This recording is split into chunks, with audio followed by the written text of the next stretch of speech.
오늘 히브리서 13장 내용이 쉽지가 않습니다. 전체 내용들이 보면. 왜냐하면 비유가 많이 들어가 있고 인용하는 구절이 구약에서 인용이 많다 보니까 좀 이해하기가 쉽지는 않습니다.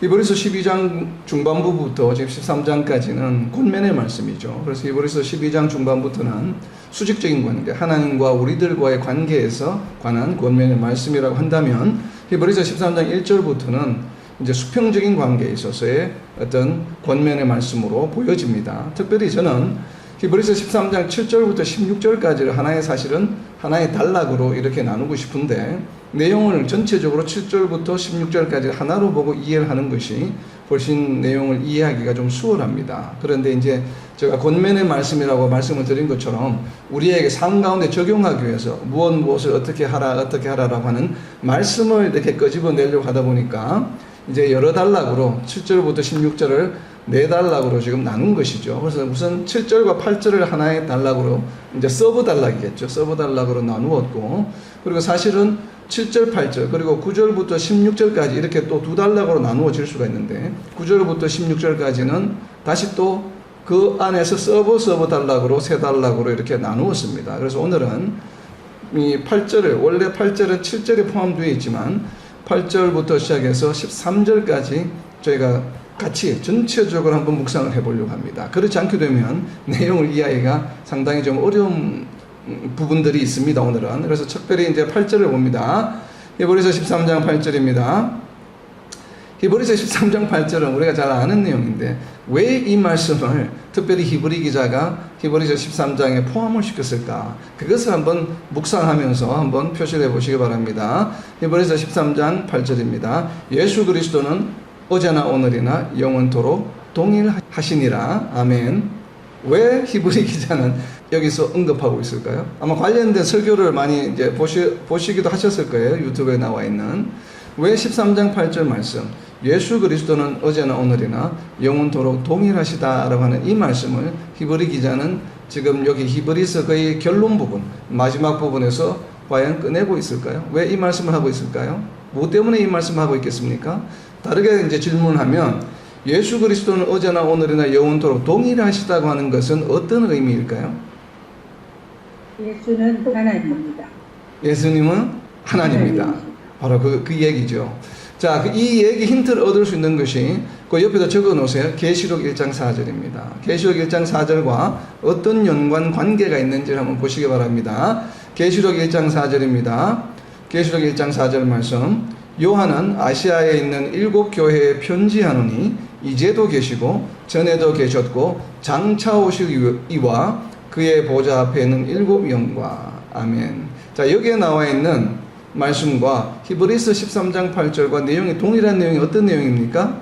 계시록 1장 4절에는 이제도 계시고 현재이죠. 전에도 계셨고 과거죠. 그리고 장차 오실 미래에 관한 것입니다. 자, 계시록 1장 4절에서 말하는 장차 오실 이는 누구를 말합니까?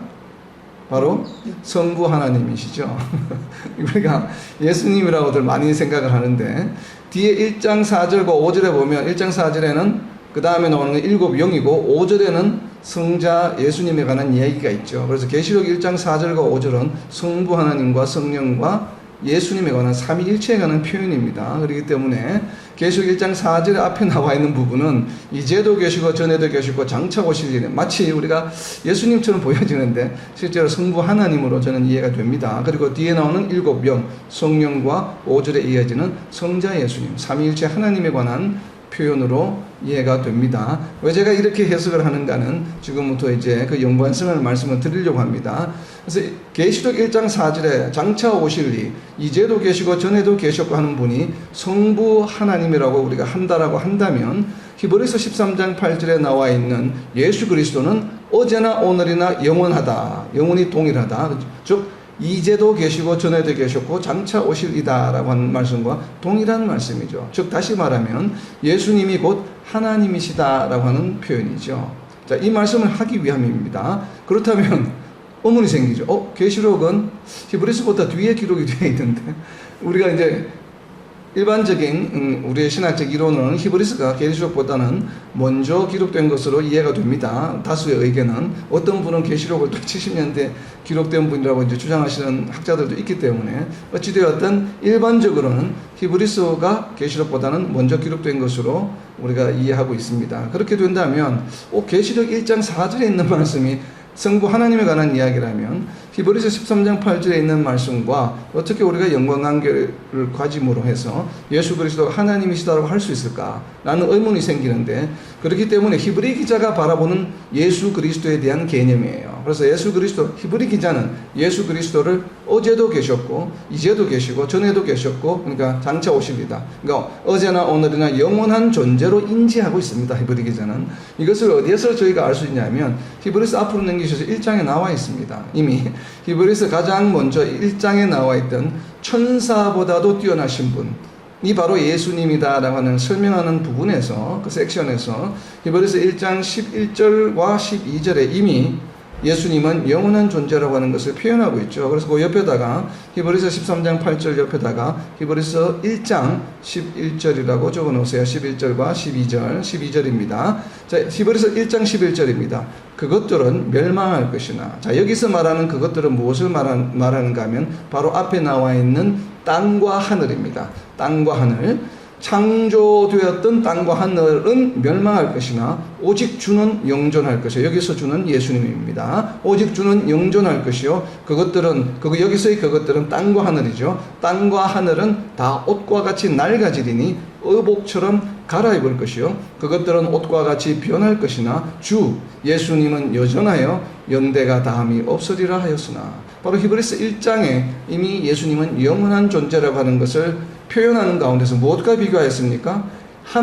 성부 하나님께서 창조하신 땅과 하늘과 비교했습니다. 우리가 생각하기에 하늘과 땅은 영원한 것으로 보여지잖아요. 그런데 계시록 21장에 가면 우리가 영원할 것 같이 느끼는 이 하늘과 땅이 어떻게 됩니까? 다 사라지고 없죠. 그리고 새 하늘과 새 땅이 나오게 됩니다. 그래서 우리에게 영원한 것처럼 느껴지는 하늘과 땅과 비교했을 때도 예수님은 그보다도 더 영원하신 존재다라고 하는 그러한 인식을 히브리 기자는 가지고 있는 것입니다. 그렇다면 제가 왜 이렇게 설명하는가요? 하늘과 땅?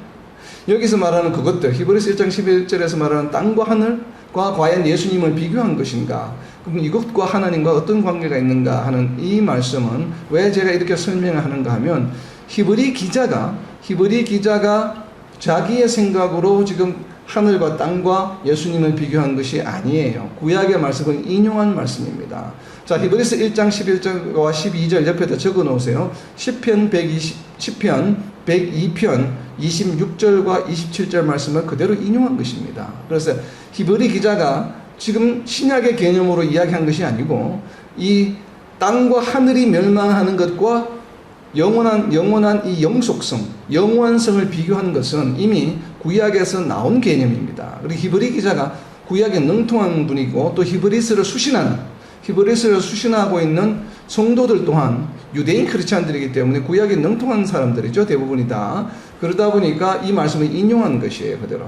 바로 시편 102편 26절에 있습니다. 시편 102편 26절입니다. 천지는 없어지려니와, 천지가 바로 무엇입니까? 하늘과 땅이죠. 하늘과 땅. 천지는 없어지려니와 주는 영존하시겠고, 여기서 말하는 주는 하나님 아버지 여호와 하나님입니다. 하나님은 주는 영존하시겠고 그것들은 다 옷같이 낡으리니 의복같이 바꾸시면 바뀌려니와 주는 한결같으시고 주의 연대는 무궁하리이다. 히브리서 1장 11절 12절과 같은 얘기죠. 연대가 다함이 없으리로다. 연대는 무궁하리이다. 의복같이 바뀐다. 그리고 천지는 없어지나 하나님은 영원한다. 바로 이 시편 말씀에 분명히 시편 102편 26절과 27절의 말씀은 천지, 하늘과 땅과 누구를 비교하냐면 성부 하나님을 비교하는 말씀입니다. 그런데 히브리 기자는 이 시편의 말씀을 인용해서 히브리서 1장에 인용하면서 누구를 비교했습니까? 대치했습니까? 바로 하나님 대신에 예수님을 거기에 주로 대체했죠. 그래서 결국은 예수님과 하나님은 동일하시다. 즉 예수님은 하나님이시다라고 하는 것을 강조하는 것입니다. 그래서 히브리 기자가 가지고 있는 관점이에요. 우리 히브리서의 전체적인 지금 배경이 어떻습니까? 히브리서를 왜 기록하고 있습니까? 핍박받고 있는 유대인 크리스찬들에게 지금 주는 권면의 말씀이에요. 그들이 믿음을 끝까지 잃지 않고 지키기를 원하는 것이 바로 주제이죠. 자, 이제 왜 이 이야기 13장 8절 말씀 예수 그리스도는 어제나 오늘이나 영원토록 동일하시다. 바로 시편에서 이야기한 하나님의 영원성과 관련된 말씀을 히브리 기자는 인용하면서 히브리서 1장에서도 인용을 하고 있고 히브리서를 마무리하는 13장에서 다시 한번 다른 표현으로 인용하고 있는 것입니다. 결국 다르게 표현하면 히브리 기자는 히브리서를 시작하는 1장에서도 예수님의 영원성에 대해서 언급을 하고 있고 그리고 히브리서의 결론에 해당하는 마지막에 해당하는 13장 마지막 부분에서 다시 한번 예수님의 영원성에 대해서 이야기를 하고 있습니다. 이렇게 히브리서의 시작과 끝에 예수님의 영원성을 이야기하고 있는 이유는 바로 무엇입니까? 예수님은 하나님이시다라고 하는 것을 강조하는 것이에요. 그렇다면 히브리 기자는 왜 예수님이 여러 가지 선지자보다 뛰어나신 분이다, 천사보다 뛰어나신 분이다, 대제사장이시다, 그리고 모세보다도 뛰어나신 분이다, 그리고 아브라함보다도 뛰어나신 분이다, 이런 이야기를 히브리서에 계속 지금 걸쳐서 해오고 있는데 그런 가운데서 시작과 끝을 하나님이시다라고 하는 것을 왜 강조하고 있을까요? 자, 이것이 이제 우리가 성경을 공부하는 방법이에요. 이것을 한번 우리가 그냥 대수롭지 않게 여기고 넘어갈 수도 있는 부분이지만 그러나 왜 이 부분을 히브리서 1장과 13장 시작과 마지막에 예수님의 영원성에 대해서 즉 하나님의 속성 중에 가장 중요한 속성 중에 하나가 되는 영원성에 대해서 다시 한번 시작하고 강조하고 끝맺고 있을까라는 것을 우리가 묵상해 보다 보면 또 다른 은혜가 있는 것입니다. 이것이 이제 성경을 공부하는 방법이죠. 자, 그렇다면 질문을 바꿉니다. 자, 저와 여러분이 2000년 전으로 돌아갑니다. 그리고 지금 저희들은 성도들이 아니에요. 예수님을 믿는 크리스찬이 아닙니다. 저희들은 누구인가 하면 지금 히브리서를 수신하고 있는 유대인 크리스찬들의 가족들이라고 한번 생각해 보세요. 그러니까 여러분들은 지금 저와 여러분 유대인들이에요. 유대인들이면서 예수님을 부정하는 사람들이에요. 그런데 우리 가족 중에 배우자가 혹은 우리 자녀가 부모가 친구들이 지금 예수님을 메시아로 믿고 하나님의 아들이라고 믿고 하나님이라고 믿어요. 그렇다면 여러분들이 지금 그 가족이 유대인 크리스찬이 된 그 가족을 유대교로 돌아오게 하기 위해서 어떻게 설득할 수 있을 것 같습니까? 자, 유대인 크리스찬들은 예루살렘에서 예수님이 분명히 우리가 알고 있기로는 갈릴리의 가나안 목수 집안의 아들인데 지금 바울처럼 이렇게 명문 이런 굉장히 유명한 서성 밑에서 이 구약이나 하나님 말씀을 공부한 사람도 아닌데 말씀을 전하는 걸 보면 너무나 말씀에 능통하고 이거는 정말 지혜가 뛰어나고 하나님 말씀 같아. 말씀을 전하는 것이. 그리고 분명히 목수의 아들이고 목수인데 직업도 교육도 받지 않았는데 지혜롭고 그리고 이 기적을 막 일으켜. 이런 것을 보고 그렇기 때문에 나는 하나님의 아들이라고 믿고 하나님이라고 믿어. 이렇게 이야기한단 말이에요. 그렇다면 유대인인 여러분은 어떻게 그것을 대응해서 설득을 하겠습니까? 하나님일 수 없다. 근데 하나님일 수 없다라고 한다면 완전히 반대되는 이야기잖아요. 하나님은 아니지만 그래도 또 하나님은 아니지만 교육도 비록 정상적인 교육 프로그램도 받지 않았지만 지혜로운 말씀을 할 수 있는 사람이 존재했었죠. 구약시대에. 누구였습니까? 그런 사람들이? 선지자죠. 그러니까 만약에 내가 그 유대인이라면 이렇게 말하겠어요. 그럼 맞아. 그 사람이 분명히 네가 말한 것처럼 평범한 사람은 아니야. 교육받은 것도 그냥 목수의 아들이고 그냥 직업도 목수인데 가나안 지방에 그냥 목수인데도 불구하고 굉장히 지혜롭게 이야기해. 맞아. 근데 네가 말하는 하나님은 아니야. 그렇지만 아마 선지자일 거야. 세례 요한처럼 그냥 하나님의 부르심을 받은 선지자야. 그래서 저렇게 지혜롭게 이야기하는 것이야. 그 선지자이기 때문에 기적도 행해. 이렇게 설득하는 것이 유대인 크리스찬을 다시 유대교로 돌아오게 하는데 아마도 가장 합리적인 설득적 방법이 아닌가 저는 생각을 합니다.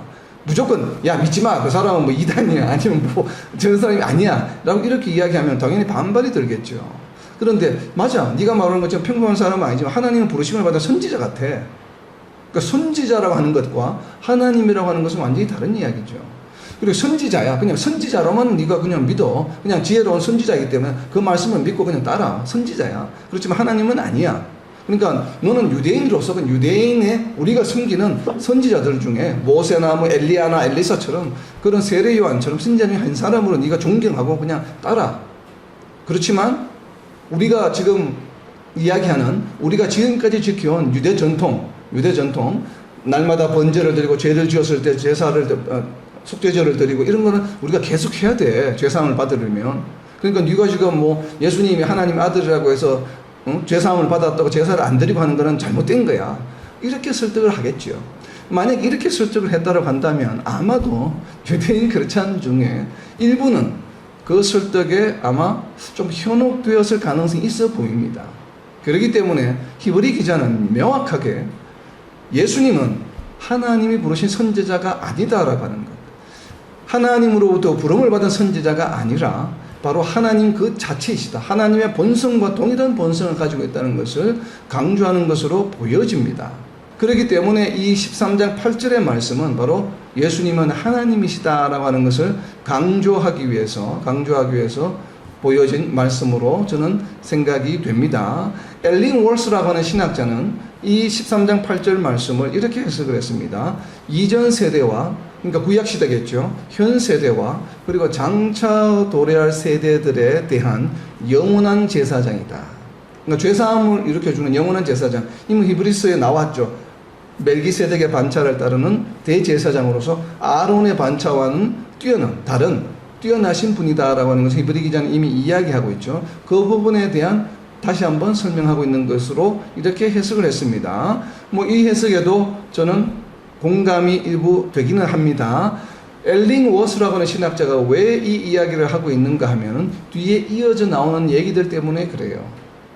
뜬금없이 지금 히브리서 앞에는 이 대제사장 이야기 말고도 천사보다도 뛰어나다, 그리고 아브라함보다도 뛰어나다, 모세보다도 뛰어나다, 어떤 선지자보다 뛰어나다고 이야기하는데 그 여러 가지 중에서 특별히 대제사장, 영원한 대제사장이라고 이야기하는 이유는 이어지는 9절부터 13절까지의 내용들 때문에 그렇습니다. 자, 그 이야기는 조금 이따가 살펴보겠습니다. 우선 대제사장으로서, 그래서 이 엘링 월스라고 하는 신학자가 예를 들고 있는 것은 바로 히브리서 5장 6절과 7장 24절 말씀을 레퍼런스 하면서 그것과 연관시켜서 설명을 하고 있습니다. 히브리서 5장 6절 말씀입니다. 히브리서 5장 6절 말씀. 또한 이와 같이 다른 데서 말씀하시되 네가 영원히 멜기세덱의 반차를 따르는 제사장이라 하셨으니. 예수님에 관한 이야기죠. 예수님이 어떤 반차를 따랐다고요? 영원하다는 것이에요. 영원은 멜기세덱보다 더 중요한 키워드가 바로 영원성이죠. 그래서 영원히 멜기세덱의 반차를 따른다. 그렇기 때문에 어제나 오늘이나 영원토록 동일하시다라고 하는 표현을 이 말씀과 연관지어서 해석을 했습니다. 자, 뒤로 넘기셔서 히브리서 7장 24절입니다. 7장 24절 말씀. 예수는 영원히 계심으로 그 제사장 직분도 갈리지 아니하느니라. 자, 일반 제사장들은 목숨을 다하면 제사장 직분이 끝이 나죠. 요한하죠. 그런 것과는 다르게 예수님은 영원히 계시는 존재이기 때문에 제사장 직분도 영원하다라고 하는 이 말씀과 히브리서 13장 8절 말씀을 연계해서 설명을 했습니다. 일면 공감이 가는 이야기입니다. 자, 영원한 제사장으로서 우리를 위해, 그렇다면 제사장의 역할이 무엇입니까? 바로 하나님과의 죄로 인해서 하나님과의 관계가 끊어진 것을 회복시켜주는 역할이죠. 중보의 역할이죠. 근데 지금 예수님은 어디에 계셔요? 2000년 전에 성천하셔서 하나님 우편에 앉아 계시죠. 그러시면서도 우리를 위해서 지금도 뭘 하십니까? 제사장으로서 무슨 역할을 하셔요? 우리가 예수님을 믿음으로 영원히 죄사함을 받았지만 그 죄사함을 받은 이후 상태에도 이 죄사함을 받은 상태에 걸맞는 죄사함을 받은 자로서의 하나님의 백성으로서의 그의 합당한 삶을 살아갈 수 있도록 예수님께서는 지금도 우리를 위해서 무언가를 하고 계시죠. 무엇을 하셔요? 히브리서 7장 25절에 있습니다. 히브리서 7장 25절 말씀에 그러므로 자기를 힘입어 하나님께 나아가는 자들을 온전히 구원하실 수 있으니 이는 그가 항상 살아계셔서 그들을 위하여 간구하심이라. 예수님이 하시는 것이에요. 아직도 우리를 위해서 간구하신다는 말씀이고, 이 말씀은 바울 사도는 로마서 8장 34절에서 이야기하고 있죠. 로마서 8장 34절입니다. 히브리서 7장 25절 옆에다가 로마서 8장 34절이라고 좀 적어 놓으세요. 로마서 8장 34절 말씀입니다. 누가 정죄하리요? 죽으실 뿐 아니라 다시 살아나신 이는 그리스도 예수시니 그는 하나님 우편에 계신 자요 우리를 위하여 간구하시는 자시니라. 예수님이 성천하셔서 하나님이 우편에 앉아 계신 이유가 무엇이에요? 그냥 뭐 친하셔서 옆에 앉아 계신 게 아니죠. 예수님이 성천하셔서 하나님 우편에 앉아 계신 이유가 있습니다. 무슨 이유예요? 하나님께 우리를 위해서 기도하기 위함이에요. 그래서 우리를 위하여 간구하시는 자시니라. 예수님께서는 지금 이 순간에도 우리를 위해서 하나님 우편에서 기도하고 계시는 분이시라는 것이죠. 그렇기 때문에 예수님께서는 어제나 오늘이나 영원토록 동일하신 영원한 우리의 제사장이 되시고 우리의 구원자가 되시고 우리의 중보자가 되신다라고 하는 이야기입니다. 자, 이러한 배경을 가지고 9절을 봅니다. 9절. 왜 이 8절의 말씀을 특별히 제사장의 직분과 연관지어서 그 신학자는 해석을 했는지 또 제가 왜 거기에 공감하는지 이유를 지금 9절부터 이어지는 내용을 보면 이해할 수가 있습니다. 자, 9절 내용입니다. 자, 9절의 내용이 어떠한 내용인지 한번 키워드를 한번 9절에서 우리가 이 9절을 제대로 이해하기 위해서는 어떠한 단어를 이해를 해야 되겠는지 두 개의 단어를 한번 표시해 보시기 바랍니다. 제가 생각하는 키워드 두 가지가 있어요. 중요한 키워드 두 가지가 있습니다. 이 두 가지 의미를 잘 이해해야만 9절부터 이어지는 10절, 11절, 12절, 13절 말씀을 잘 이해할 수 있는 핵심이 되는 키워드 두 개가 있습니다. 어떤 것인지 한번 표시해 보시기 바랍니다. 히브리서 13장 9절입니다. 여러 가지 다른 교훈에 끌리지 말라. 마음은 은혜로서 굳게 함이 아름답고 음식으로서 할 것이 아니니 음식으로 말미암아 행한 자는 유익을 얻지 못하였느니라. 아멘. 자, 여기에 나오는 키워드는 어떤 것이 키워드가 되겠습니까? 자, 그렇다면 교훈, 여기서 말하는 교훈은 무엇일까요? 율법. 네, 율법. 율법 정답입니다. 일단 결론은 맞습니다. 그러면 이 교훈이 왜 우리가 교훈을 율법으로 생각할까? 자, 우리 한글 성경에는 무엇으로 번역이 되어 있습니까? 여러 가지 다른 교훈이라고 되어 있습니다. 자, 영어 성경을 갖고 계시는 분은 NIV 성경을 한번 보시기 바랍니다. NIV 성경을 보게 되면 teaching이라고 되어 있어요. 가르침, 교훈이라고 하는 것을. 근데 teaching이라고 하는 단어를 수식하는 단어가 무엇인가 하면 all kinds of strange, 모든 이상한 것들이에요. 모든 이상한 가르침이라고 지금 번역이 되어 있습니다. 좀 이해하기가 쉽지 않죠. 모든 종류의 이상한 가르침이다. 그리고 우리 한글 성경에는 여러 가지 다른 교훈이라고 되어 있는데 헬라어 원어를 보게 되면 형용사, 이 가르침이라고 하는 교훈을 수식하는 형용사가 두 개가 연결되어 있습니다. 지금 우리 한글 성경이나 영어 성경에서는 마치 하나인 것처럼 의역을 해서 all kinds of strange, 그리고 여러 가지 다른 교훈, 이렇게 마치 하나의 형용사처럼 되어 있는데 실제 헬라어 원문에는 두 개의 형용사가 and로 연결되어 있습니다. A and B, 두 개의 형용사가 하나의 명사를 수식하는 구조로 되어 있습니다. 그 헬라어 두 개의 형용사가 무엇인가 하면 형용사를 영어로 표현하면 diverse and strange예요. 그러니까 diverse라고 하는 것은 무엇입니까? 다양하다는 것이죠. 그냥 다양하고 and 그리고 strange, 이상한. 여기서 이상하다라고 하는 것은 우리가 뭔가 좀 정상적을 벗어나서 이상하다는 개념이 아니에요. 아직 우리에게 익숙지 않아서 이상하다는 것이에요. 익숙지 않아서. 그러니까 무언가 하면 새로운 것과 같은 것이에요. 지금까지 경험해보지 못한 것을, 새로운 것을 만나게 되면 우리는 어떤 것을 어떻게 느낍니까? 이상하게 느끼죠. 왜냐하면 한 번도 경험해보지 못한 것이기 때문에.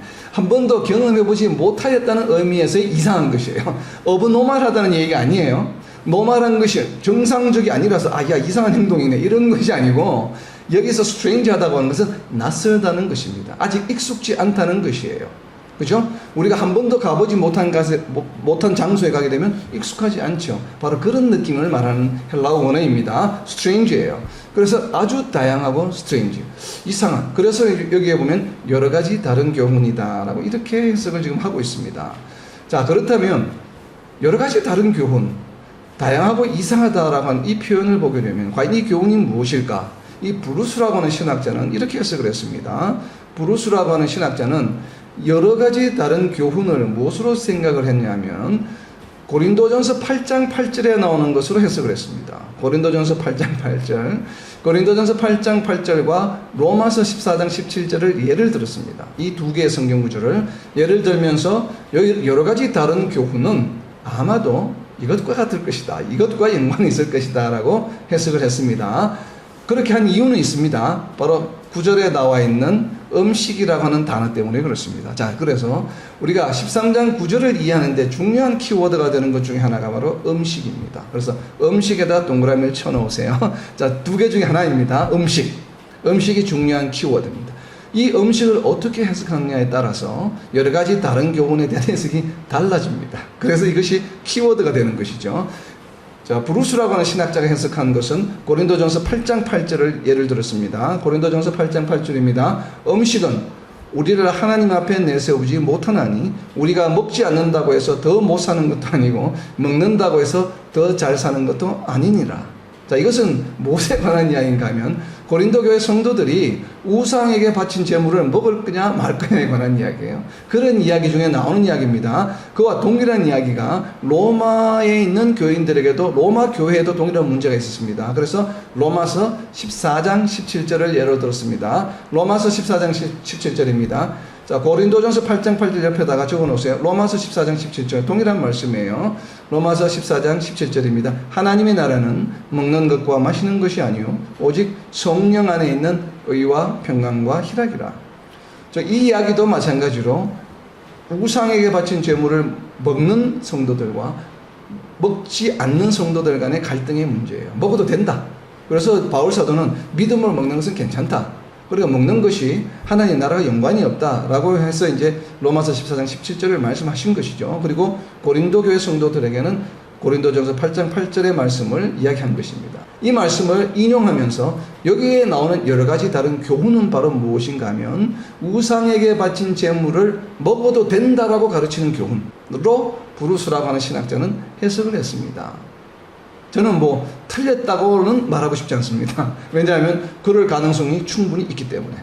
그렇죠? 뭐 그럴 가능성이 없다라고 우리는 해석할 방법이 없죠. 왜냐하면 13장 9절에 음식에 관한 이야기가 나오기 때문에 그렇습니다. 그리고 초대교회에는 고린도가 되었던 로마가 되었던 에베소가 되었던 뭐 예외 없이 로마 제국하에서는 우상에게 바친 제물이 이슈가 되었습니다. 왜 그런가 하면 저희가 고린도를 가보면 고린도 이 대도시 큰 도시에 가게 되면 항상 마켓, 광장이 있습니다. 도시 중심에 광장이 있고 그리고 거기에 보면 높은 산들이 있어요. 산에는 반드시 우상을 섬기는 제단이 있습니다. 제단이. 거기에서 사람들이 몰려와서 제사를 지내는데 전부 고기를 사서 짐승으로 제사를 드리죠. 그러고 나면 제사를 드리고 난 제물들을 전부 시장에 내다 팔았어요. 그렇기 때문에 만약에 육식을 한 고기를 먹으려면 우상에게 바친 제물을 먹을 수밖에 없습니다. 왜냐하면 그 이외의 제물은 고기는 시장에 나오지 않기 때문에 그래요.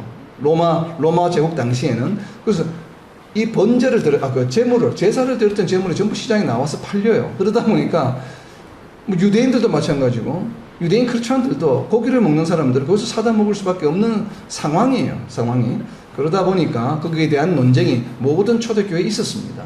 그렇기 때문에 그 교훈으로 해석을 했고 음식으로서 할 것이 아니라 그래서 마음은 은혜로서 굳게 함이 아니다. 그러니까 먹는 것으로 마음을 굳게 하는 것이 아니다. 뭘 먹을까 먹어야 된다 먹지 말아야 된다는 것으로 우리가 마음이 단단해지는 것이 아니라 은혜로서 되는 것이다 라고 이렇게 지금 히브리 기자가 이야기했다는 것이에요. 이 브루스라고 하는 신학자는 그렇게 해석을 했는데 뭐 그럴 가능성도 있지만 저는 개인적으로 그게 잘 동의가 되지 않습니다. 왜냐하면 히브리서 전체의 주제가 우상에게 바친 제물을 먹는 것과는 조금 거리가 있죠. 물론 유대인 크리스찬들이 시험에 쌓이는 것 중에 하나였을 가능성은 분명히 있습니다. 그러나 히브리서의 궁극적인 주제는 무엇인가 하면 유대교로 돌아오라고 하는 유대인들의 핍박을 잘 견뎌내라고 하는 끝까지 믿음을 지키라고 하는 것이 큰 주제의 흐름이에요.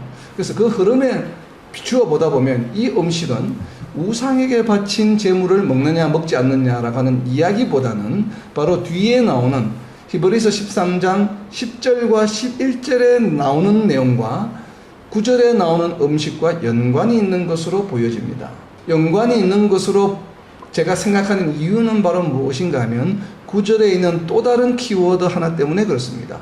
9절에 있는 또 다른 키워드 하나는 제가 생각하는 키워드는 유익입니다. 유익. 유익. 자, 유익에다가 동그라미를 쳐놓으세요. 여기서 분명히 히브리 기자는 자, 음식이 어떤 음식인지 아직 우리가 정하지 않았어요. 뭐, 우상에게 바친 제물이 될 수도 있고, 율법에 의한 우리가 제단에 드리는 희생 제물도 될 수 있는데, 자, 둘 중에 하나의 가능성이 있습니다. 그런데 유익이라고 하는 단어가 있어요. 여기. 그래서 음식으로 말미암아 행한 자는, 음식으로 무엇을 했다는 것입니까? 음식으로 음식을 먹었다는 얘기입니까? 행했다는 얘기입니까? 지금 구절의 이야기는 우리가 성경 공부를 할 때 우리가 유의해야 되는 것이에요. 음식하면 우리가 우상에게 바친 제물 하면은 우상에게 바친 제물, 이 음식을 무엇하는 것이에요? 먹는 것과 연관이 있는 것이죠. 근데 14년 9절을 주의해서 보게 되면 음식으로 먹었다는 얘기입니까? 음식으로 말미암아 뭘 했다는 것이에요? 행한 자는. 그러니까 음식이 먹는 것의 대상이 아니고 무언가를 행하는 것의 대상이라고 하는 것이에요. 그래서 음식으로 말미암아 행한 자는 무엇을 하지 못한다고요? 유익을 얻지 못한다라고 이야기합니다. 그렇다면 이 유익은 무엇에 해당할까요? 영생이겠죠. 구원에 관한 유익. 성도들에게 있어 유익은 무엇이에요? 성도들에게서 유익은 예수님을 믿음으로 인해서 얻은 유익이겠죠. 지금 히브리 기자가 유대인 크리스천들에게 지금까지 1장에서부터 계속 이야기하고 있는 설득하는 방법이 바로 무엇입니까? 두 개를 비교하는 것이죠. 하나와 다른 것. 그죠? 천사와 예수님, 선지자와 예수님, 모세와 예수님, 아브라함과 예수님. 그래서 예수님이 다 그것들보다 뛰어난 존재다. 계속 이것을 이야기하고 있는 것이죠. 그렇다면 13장 9절에서 이야기하는 이 유익이라고 하는 것은 무엇에 해당하는 것이에요? 모세나 아브라함이나 천사에게 속한 유익이 아니에요. 누구에게 속한 유익이에요? 예수님과 연관이 있는 유익이에요. 예수님을 믿음으로써 얻게 되는 유익을 말하는 것입니다. 근데 음식으로 행한 무언가는 예수님을 믿음으로써 얻게 되는 유익을 얻지 못해요. 그래서 예수님을 믿음으로써 얻는 유익은 무엇이에요? 바로 영생이거든요. 그런데 음식으로 무언가를 했어요. 뭔가 행위를 했습니다. 근데 이 행위로서는 예수님을 믿음으로써 얻을 수 있는 이 영생을 얻을 수가 없다 이 말이에요. 이 이야기가 히브리서 13장 9절의 이야기입니다. 이렇게 해석하는 것이 저는 올바른 접근 방법이 아닌가 생각이 듭니다. 13장 9절을. 그래 이러한 맥락에서 생각하면 이 음식은 우상에게 바친 제물은 아닌 것으로 저는 해석이 됩니다. 그렇다면 음식으로 무언가를 할 수 있는 행위는 바로 무엇인가 하면 이어지는 10절과 11절의 힌트가 있습니다. 자, 무슨 행위인지 한번 표시를 해보시기 바랍니다. 히브리서 13장 10절입니다. 우리에게 제단이 있는데, 제단은 무엇입니까? 제사 지내는 것이죠. 동물을 바치는 것이죠. 제단이 있는데 장막에서 섬기는 자들은 그 제단에서 먹을 고난이 없나니 이는 죄를 위한 짐승의 피는 대제사장이 가지고 성소에 들어가고 그 육체는 영문 밖에서 불사름이라. 자, 이 내용이 구체적으로 무슨 내용인지 잘 모르겠죠. 어려운 내용이긴 하지만 그러나 생각이 드는 것은 제단이 있어요. 제단은 무엇을 하는 곳입니까? 동물을, 짐승을, 제물을 바치는 곳이에요. 그리고 그 제물을 바치는데 도움을 주는 역할을 하는 사람들이 있습니다. 그 사람들을 무엇이라고 부르고 있습니까? 장막에서 섬기는 자들이다 라고 표현하고 있어요. 장막에서 섬기는 자들을 한 단어로 이야기하면 무엇입니까? 바로 대제사장들이죠. 대제사장들입니다. 제물을 불태우는 자들이죠. 대제사장들은 그 제단에서, 제단은 무슨 제단입니까? 본제단이죠. 짐승을 태우는 제단에서 먹을 고난이 없나니, 여기서 먹을 고난 할 때 이 먹을 것의 대상은 무엇입니까? 바로 희생 제물. 성도들이, 백성들이 자기의 죄를 씻기 위해서 가지고 온 희생 제물, 바치는 제물을 대제사장들이 불태우고 나서 남은 그 제단에서 태우고 남은 제사를 드리고 남은 그 고기를 못할 수 없다, 먹을 고난이 없다라고 하는 것이에요. 자, 여기에서 말하는 이 음식, 그렇기 때문에 대제사장들이 먹는 것이기 때문에 먹는 것의 대상은 무엇입니까? 바로 9절 앞에 나와 있는 음식이다. 그래서 음식이라고 표현한 것입니다. 왜냐하면 대제사장들이 백성들의 죄를 씻기 위해서 가지고 온 제물들을 각을 뜨고, 각을 뜨는 것은 백성들이 뜨죠. 그렇지만 제단에서 불사르는 행위는 누가 하는가 하면 섬기는 자들, 대제사장들이 해요. 그거는 백성들이 하는 일이 아니거든요. 반드시 대제사장들이 제물을 태워야 합니다. 제단에서 그 역할을 하고 남은 고기는 대제사장들이 먹기도 하고 화목제 같은 경우는 백성들과 나누어 먹기도 하죠. 그런데 지금 여기에서 말하는 10절과 11절에서 말하는 것은 먹을 고기가 남아 있다는 얘기입니까? 없다는 얘기입니까? 11절에 보게 되면 먹을 고난이 10절에 없다고 이야기했죠. 왜? 먹을 고난이 없다는 얘기는 무슨 얘기인가 하면 제물을 드리고 나서 남은 고기가 없다는 얘기예요. 남은 고기가 없어요. 왜 없습니까? 11절에 나와 있죠. 남은 고기가 왜 없습니까? 피는 성소에 들어가고 짐승을 잡은 희생제물의 피는 성소에 들어가서 뿌리고, 그리고 남은 육체는, 여기서 말하는 육체는 무엇이에요? 바로 짐승의 고기죠, 고기. 그리고 앞에 나와 있는 9절에서 이야기하는 바로 음식에 해당합니다. 자, 육체 동그라미를 쳐서 앞에 나와 있는 9절에 음식에다가 화살표를 해놨어요. 바로 그 음식이죠. 음식은 뭘 한다고요? 영문 밖에서 불사름이라. 즉 영문 밖에서 하나도 남기지 않고 다 태워버린다는 얘기예요. 그렇기 때문에 무엇이에요? 영문 밖에 나가서 다 태워버리기 때문에 먹을 것이 남아있지 않아요. 그래서 먹을 거란이 없다라고 이야기하는 것입니다. 자, 그렇기 때문에 9절에 나와 있는 음식은 무엇을 의미합니까? 바로 희생제물을 이야기하는, 율법에서 이야기하는, 바로 레위기에서 이야기하는 제물을 드리는 바로 희생제물에 관한 이야기라는 것이에요. 그렇기 때문에 그것과 연관이 있는 교훈은 바로 무엇이에요? 레위기에 기록이 되어 있는 바로 율법이다라고 하는 것이에요. 그래서 여기서 말하는 다른 교훈이라고 하는 것은 바로 유대인들의 율법, 즉 유대 율법주의를 말하는 것이겠죠. 지금 유대 율법주의와, 왜냐하면 유대인들이 계속 예수님은 선지자야, 그러니까 너희는 계속 죄사함을 드리는 제사를, 번제를 드려야 돼 라고 하는 것에 대한 유혹을, 시험을 물리치라고 하는 것이에요. 그런 유혹에 끌리지 말라라고 하는 것입니다. 여기서 유혹에 끌리지 말라, carried away라고 되어 있죠. 이것은 무엇인가 하면 새로운 모르는 교훈이 아니에요. 이미 알고 있는 그 교훈에 다시 끌려가지 말라는 의미예요. 그래서 영어 성경에 보면 carried away, 끌리지 말라라고 이렇게 되어 있습니다. 표현이 그렇게 되어 있죠. 그러한 의미의 헬라어 단어입니다. 자, 그리고 이제 다시 10절, 11절. 그래서 여기서 9절에서 이야기하는 유익이라고 하는 것은 바로 예수님을 믿음으로써 얻는 유익은 희생제물을 드림으로써 죄사함은 받지만 그것은 무엇이에요? 일회성이고 영원한 영생을 얻을 수 있는 것이 아니죠. 그렇기 때문에 여기서 말하는 유익은 바로 영생을 말하는 것입니다. 영원한 제사함을 말하는 것이에요. 그래서 영원한 제사함을 얻지 못해요. 음식으로서는. 음식으로 행한 자는 영원한 제사함을 얻지 못한다라고 하는 것이 바로 유익이라고 하는 것입니다. 영원한 제사함, 즉 영생을 말하는 것이죠. 구체적으로 정확하게는 영원한 죄사함입니다.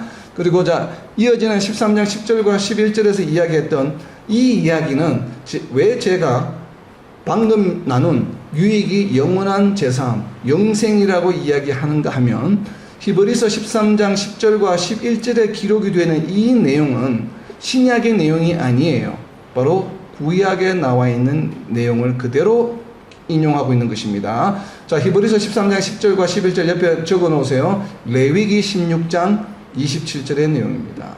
레위기 16장 27절의 내용을 지금 히브리서 13장 10절과 11절에서 인용하고 있는 것이에요. 자, 레위기 16장 27절입니다. 무엇에 관한 이야기인지 한번 표시를 해보시기 바랍니다. 레위기 16장 27절입니다. 이것이 어떤 내용인지 알아야만 방금 제가 설명드린 것이 합리적으로 맞아 들어가게 되어 있습니다. 제가 왜 그렇게 해석했는가는 바로 레위기 16장 27절이 가지고 있는 배경 때문에 그렇습니다. 그래서 레위기 16장 27절에 있는 내용이 과연 무엇에 관한 이야기인지 한번 표시를 해보시기 바랍니다. 레위기 16장 27절입니다. 속죄제, 숫송아지와 속죄제 염소의 피를 성소로 들여다가 속죄하였은즉 그 가죽과 고기와 똥을 밖으로 내다가 불사를 것이요. 자, 제물을 드렸습니다. 무슨 제물을 드렸습니까? 두 종류의 제물입니다. 송아지와 염소입니다. 숫송아지와 염소를 제물로 드렸는데 어떻게 했다고요? 피는 성소로 들어가고, 그리고 가죽과 고기와 심지어 똥까지도 똥까지도. 그러니까 뭐예요? 완전히 피를 뽑아내고 난 모든 것들을, 심지어 짐승을 죽이게 되면 뭐가 나옵니까? 똥오줌이 나오잖아요. 짐승을 죽이면 똥이 나오게 되어 있거든요. 그 똥조차도, 즉 그 짐승과 관련되어 있는, 짐승에 포함되어 있는 모든 것들, 가죽과 고기와 똥을 어디로 가지고 나갑니까? 밖으로 내다. 여기서 밖으로는 어딘가 하면 캠프 바깥으로 내나가는 것이에요. 그러니까 밖으로, 성소에, 지금 여기서 어딥니까? 성소, 성막이죠. 거기에 있는 것이 아니라 밖으로 내다가 불사른다는 것이에요. 그 이야기가 바로 히브리서 13장 10절과 11절에 있는 이야기입니다. 11절의 이야기죠. 이는 죄를 위한 짐승의 피는 대제사장이 가지고 성소에 들어가고 그 육체는 어디에? 영문 밖에서 불사름이라. 영문 밖에서. 그리고 레위기 16장 27절에서 밖으로 내다가 불사를 것이 바로 이 이야기입니다. 그렇다면 레위기 16장은 무엇에 관한 이야기인가 하면 바로 대속죄일에 관한 이야기입니다. 대속죄일은 무슨 날인가 하면 유대력으로 7월 달에 있는 1년에 단 하루에 있는 날인데 무슨 날인가 하면 백성들의 모든 죄를 씻음을 받는 날이에요. 그러니까 평소에도 죄를 지으면 죄를 짓자마자 바로 번제를 드리죠. 제물을 가지고 와서 그거는 평소에 하는 것이고, 그냥 그럼에도 불구하고 백성들이 미처 자신도 깨닫지 못하는 죄가 있을 수 있어요. 그러니까 자신이 깨닫는 죄는 내가 죄를 깨달으면 바로 제물을 가지고 와서 대제사장이 제물을 들고 와서 제사를 드립니다. 그리고 죄 씻음을 받아요. 근데 자신도 모르게 지은 죄들이 있어요. 그러다 보니까 자신도 모르게 지은 죄는 제물을 가지고 와서 죄사함을 안 받았겠죠. 그런 것들을 1년에 모두 모아서 언제? 바로 7월 달에 7월 10일 날 대속죄일에 온 백성들이 모여서 1년 내내 1년 한 해 동안 지은 모든 죄를 죄사함을 받는 제사를 드립니다. 그 제사가 바로 무엇인가 하면 대속죄예요. 그 대속죄일에 드리는 제사를 드리는 방법이에요. 다른 죄사함을 받을 때는 제물을 가지고 번제를 드리고 남은 고기를 대제사장이 먹습니다. 그러나 특별히 1년에 한 번 드리는 이 대속죄일에 드리는 대속죄 제사에서는 고기를 남기지 않습니다. 모든 고기를 다 태웁니다. 고기를 태우는데 평소에는 어디에서 고기를 태웁니까? 번제단에서 태웁니다. 바로 성막 안에 있는 번제단에서. 그러나 대속죄일에는 백성들의 모든 죄를 제사함을 받는 날이기 때문에 성막 안에 있는 번제단에서 태우지 않아요. 어디에서 태우는가 하면 밖에 가져가서 태웁니다. 이것이 대속죄일에 드리는 제사의 차이점이에요. 일반 속죄제와. 그래서 히브리 기자가 지금 13장 10절과 11절에서 인용하고 있는 이 말씀은 무엇에 관한 것이에요? 일반적인 속죄제, 속건제가 아니에요. 무엇? 대속죄일에 드리는 세를 말합니다. 근데 대속죄는 무엇하는 날이라고요? 대속죄일은 모든 백성들의 모든 죄를 사하는 것이에요. 자, 이 세상에 모든 사람들의 모든 죄를 사하시려 누가 오셨습니까? 바로 예수님이 오셨죠. 히브리 기자는 이것을 비교하고 있는 것이에요. 유대인 크리스찬들이 대속죄일의 의미를 알아요. 그날은 우리가 지은 우리 이스라엘 모든 하나님의 백성들의 모든 죄를 그냥 1년에 한 번 몰아서 다 속죄함을 받는 날이야. 그런데 그것은 무엇이에요? 한시적이죠. 매년 드려야 되죠. 한시적이 영원한 것이 아니에요. 매년 반복해서 드려야 돼요.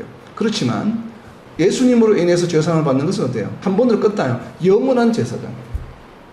바로 그 이야기를 하고 있는 것입니다. 그렇기 때문에 음식으로서 너희가 대속죄일에 그렇게 너희가 모든 백성들이 제사함을 받는 제사를 드리지만 그것은 유익을 얻지 못하는 것이야. 어떤 유익이요? 영원한 제사함을 얻지 못한다 이 말이에요. 매년마다 드려야 된다. 그 이야기를 지금 하고 있는 것입니다. 그래서 10절과 11절의 이야기는 바로 대속죄일에 관한 이야기예요. 그런데 그렇다면 이것과 영문 밖으로 내가는 것과 또 연관이 있습니다. 그 이어지는 12절과 13절의 내용입니다. 자, 12절 13절의 내용입니다. 그러므로가 중요합니다. 그러므로는 무엇 때문에? 10절과 11절 앞에 나와 있는 내용이에요. 이 이야기와 예수님과 연관이 있습니다. 10절과 11절의 내용이 왜 예수님의 구속사역과 연관이 있는가 하면 그 이야기를 그러므로라고 이야기합니다. 그러므로는 무슨 접속사예요? 인과관계에 관한 것입니다. 앞에 나온 이야기 때문에 원인이죠. 그렇기 때문에 결과가 나오는 것이에요. 앞에 나와 있는 내용이 무엇에 관한 내용입니까? 10절과 11절이 적어놓으세요. 대속죄일. 백성들의 죄사함과 연관이 있는 내용이에요. 그러므로 대속죄일이기 때문에 그렇기 때문에 예수님도 예수도 뭡니까? 바로 대속죄일과 연관이 있다는 얘기입니다. 모든 백성들의 알게 모르게 지은 모든 죄를 속죄하는 것과 연관이 있기 때문에 예수도 자기 피로서 백성을 거룩하게 하려고 못했어요? 성문 밖에서 고난을 받으시느니라.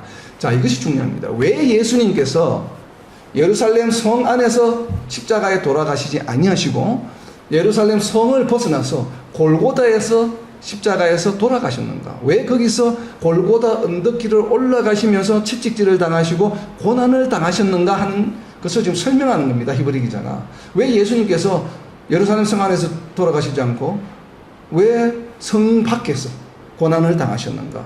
그것이 왜 그렇습니까? 대속제일에 백성들의 죄사함을 위해서 드린 대속 희생 제물을 어디로 가져갔다고요? 영문 밖으로 나가서 태웠기 때문에 그래요. 그 영문 밖으로 나가서 태운 이유가 무엇입니까? 백성들의 죄를 사하기 위함이에요. 그렇기 때문에 예수님도 어떻게 돼야 됩니까? 영문 안에서 고난을 받는 것이 아니라 영문 밖으로 나가서 성문 밖에서 고난을 받으셨다라고 하는 것이에요. 그렇기 때문에 예수님은 우리의 죄를 영원히 사하시기 위해서 오신 대제사장이다라고 하는 이야기를 지금 다시 하고 있는 것입니다. 그래서 이 이야기가 연관이 있는 것이에요. 그러므로 예수도 자기 피로서 백성을 거룩하게 하려. 거룩하게 한다는 것이 바로 무엇이에요? 죄 사함을 하는 것이죠. 거룩하게 된다는 것이 바로 죄를 사하는 것이요. 거룩하게 된 것이 바로 앞에 나온 여기 거룩에다 동그라미를 쳐서 9절에다 무엇과 연결하면 되겠습니까? 거룩을 무엇과 연결하면 되겠어요? 9절에 바로 유익, 영원한 제사함, 영원한 제사함, 유익이죠. 거룩이 무엇과 연관이 있어요? 바로 9절에 나와 있는 유익이라고 하는 키워드와 연관이 있는 것이에요. 예수님 때문에 우리는 거룩하게 되었어요. 영원한 제사함을 받았어요. 그것이 바로 우리에게 유익이 되는 것입니다. 백성을 거룩하게 하려고 성문 밖에서 고난을 받으셨느니라. 성문 밖에서 고난을 받으셨습니다. 이것은 언제 하는 속죄함이에요? 바로 대속죄일에 모든 백성들의 제사함을 위한 바로 절차에 해당하는 것입니다. 그런데 이것과 연관이 있는 것이 예수님을 유월절 어린 양이라고 이야기하지 않습니까? 양이라고 표현하잖아요. 희생 제물로 표현합니다. 이것과 영문 밖에서 제사함을 받았다는 것, 방금 제가 설명드린 그런 이야기와도 연관이 있지만 희생 제물이라고 하는 관점에서 또한 아사셀의 염소와 연관이 있습니다. 아사셀의 염소와 대속제일에 아까 레위기 10장 27절에 보면 무엇과 무엇이었습니까? 두 종류의 희생 제물이 있었죠. 수송아지와 염소가 있었죠. 바로 이 염소가 무슨 염소인가 하면 아사셀의 염소예요. 일반적인 번제로 드리는 염소가 아니에요. 대속제일에는 염소 2마리를 제물로 드립니다. 염소 2마리를 제물로 드리는데 한 마리는 레위기 16장 27절에 했던 것처럼 죽여서 영문 밖으로 나가서 다 태우는 제사를 드립니다. 그런데 염소 2마리 중에 한 마리는 죽이지 않아요. 살려둡니다. 한 마리를 살려두고서 어떻게 하는가 하면, 자, 그것이 어디에 나와 있는가 하면 레위기 16장 10절에 나와 있습니다. 자, 16장 10절부터 나오는 이야기입니다. 21절까지 제가 띄워서 읽겠습니다. 보세요. 레위기 16장 10절입니다. 이것을 이해해야만 3장 10절부터 13절까지가 이해가 되는 것이 바로 레위기 16장 10절부터 나와 있는 이야기입니다. 레위기 16장 10절입니다. 아사셀을 위하여 제비 뽑은 염소는, 자, 염소 2마리 중에 한 마리를 제비를 뽑습니다. 그래서 한 마리는 희생제물로 드리고 태우고, 그리고 한 마리는 산채로 살았죠. 산채로 여호와 앞에 두었다가 그것으로 속죄하고 아사셀을 위하여 광야로 보낼지니라. 자, 진영에 이스라엘 백성들이 광야에 있는 진영에 두지 않아요. 어디로 보냅니까? 캠핑, 이 진영을 벗어나서 광야로 보냅니다. 자, 15절입니다. 레위기 16장 15절입니다. 또 백성을 위한 속죄제 염소를 잡아 그 피를 가지고 휘장 안에 들어가서 그 수송아지 피로 행함같이 그 피로 행하여 속죄소 위와 속죄소 앞에 뿌릴지니 2마리 중에 한 마리는 죽여서 뿌리죠. 그리고 21절입니다. 아론은 그의 2손으로 살아있는 염소의 머리에 안수하여, 방금 읽었던 아사셀을 위한 10절에 읽었던 내용이죠. 안수하여 이스라엘 자손의 모든 불의와 그 범한 모든 죄를 아뢰고 그 죄를 염소의 머리에 두어. 자, 이 아사셀의 염소를 살려두는 이유가 무엇이에요? 그 살아있는 염소 머리에다가 백성들이 지은 모든 죄를 그 머리에다 옮겨놓아요. 옮겨놓고 머리에 두어 미리 정한 사람에게 맡겨 무엇한다고요? 광야로 보냅니다. 그러니까 죄를 어떻게 해요? 지금 백성들이 지은 죄를 염소 머리에다 옮겨놓고 그 염소를 어떻게 한다고요? 진영에 두지 않고 진영 바깥으로 내보냅니다. 그런데 성경에는 기록되어 있지 않지만 유대 전통에 따르면 우리가 이 유대 전통을 이해해야만 히브리서 13장 10절부터 13절까지가 이해가 돼요. 왜 영 밖에서 고난을 받았는가? 살아있는 염소의 머리에다 죄를 안수했죠. 그리고 나서 지금 이것은 성소에서 했잖아요. 성소가 있고 성소를 둘러싸고 12지파가 진영을 이루고 있죠. 그러면 진영을 벗어나기 위해서는 이 염소가 어디를 통과해야 됩니까? 바로 12지파가 진을 치고 있는 것을 통과해서 성문 바깥으로 광야로 나가야 되죠. 그러면 염소가 성소에서 안수기도를 받은 다음에 12지파의 텐트를 지나서 성문 바깥으로 나갈 때 이스라엘 백성들이 가만두었을까요? 그 염소를 가만두지 않아요. 왜? 그 염소가 못한 죄요? 자신들의 죄를 짊어지고 가는 염소예요. 그래서 거기에 어떻게 하겠습니까? 백성들이 침을 뱉고 돌을 던지고 채찍질을 합니다. 그럼 그 염소가 어떻게 되겠습니까? 피투성이가 되겠죠. 침뱉음을 받죠. 돌팔배미질을 당하죠. 몽둥이로 회초리를 맞습니다. 그럼 어떻게 되겠어요? 피를 흘리면서 어디로 갑니까? 광야로 나갑니다. 그래서 아사셀이라고 하는 곳에 가게 되면 광야에 낭떠러지가 있게 되는데 그 낭떠러지로 밀어버립니다. 염소를. 그렇게 되면 그 낭떠러지에 떨어져서 죽게 됩니다. 이렇게 하는 것이 바로 대속죄일의 제사를 드리는 방법이에요. 성 안에서 성 밖으로 나가는 과정에서 침뱉음을 받고 채찍질을 당하고 욕설을 얻어먹고 회초리를 맞으면서 가신 분이 있죠. 바로 예수님이에요. 우리가 예수님의 구속 사역이 그냥 이루어진 것이 아니에요. 구약에서 다 예언이 되어 있던 것이고 구약의 대속죄일에 모든 백성들의 죄사하는 그 프로세스, 과정이 예수님을 통해서 온 백성, 이 땅에 있는 모든 사람들의 죄사함을 위한 것이 그대로 아사셀의 염소의 모습으로 성문 밖으로 내보내주시면서 고난을 받으신 모습을 히브리 기자는 지금 이야기하고 있는 것입니다. 그렇기 때문에 이 히브리서를 수신하고 있는 유대인 크리스찬들은 이 아사셀의 염소에 대해서 너무나도 잘 알고 있어요. 왜냐하면 자기네들이 매년마다 그렇게 했기 때문에. 그렇게 해서 너희가 예수님을 받지 않니? 예수님이 어땠어? 이스라엘 성문 밖으로 나가시면서 침뱉음을 당하시고 회초리를 맞으시고 피를 흘리시고 채찍을 맞으시면서 성문 밖에 가서 어디로 가셔서 언덕으로 올라가셔서 거기서 돌아가셨잖아요. 이것이 바로 아사셀의 염소와 같이 우리 모든 죄를 위해서, 우리의 죄사함을 위해서 고난을 받으신 것이야. 그 이야기를 지금 하고 있는 것이에요. 그래서 13장 12절에서 예수도 자기 피로서 백성을 거룩하게 하려고 성문 밖에서 뭘 하셨다고요? 고난을 받으셨느니라. 자, 여기 고난에 동그라미 쳐놓고 적어 놓으세요. 아사셀 염소의 고난이에요. 바로 죄사함을 위한 고난입니다. 누구를 위한? 모든 백성들의 죄사함을 위한 고난이에요. 우리 단순히 예수님이 뭐 힘들게 가셨어 이런 것이 아니에요. 그렇기 때문에 지금 히브리 기자는 유대인 크리스천들에게 정말 구약 시대 때 그리고 자신들 지금도 행하고 있는 대속죄일의 그 죄사함의 프로세스를 예수님과 매칭시키고 있는 것이에요. 고난을 받으셨느니라. 그런즉 우리도 뭘 하자고요? 그의 치욕을 짊어지고, 즉 예수님이 채찍을 맞으시고 침뱉음을 받으신 이유가 바로 무엇이에요? 우리의 죄사함 때문이에요. 그러니까 우리가 지금 유대인 크리스천으로서 자기 유대인 가족들에게 조롱도 당하고 뭐 이단 취급도 당하고 그런 막 경제 활동도 못하고 여러 가지 그런 고난을 받고 있는데, 그것은 우리가 그런 고난을 받는 이유는 바로 무엇입니까? 우리의 구원과도 연관이 있고 또 우리의 이러한 믿음의 모습을 통해서 아직 지금까지는 믿지 않고 있는 유대인 가족들이 혹은 이방인들이 우리를 보고 본보기를 삼아서 하나님께로, 예수님께로 구원의 길로 나오기를 바라는 마음. 그래서 그의 치욕을 짊어지고 영문 밖으로 그에게 나아가자라고 하는 것이 바로 무엇이에요?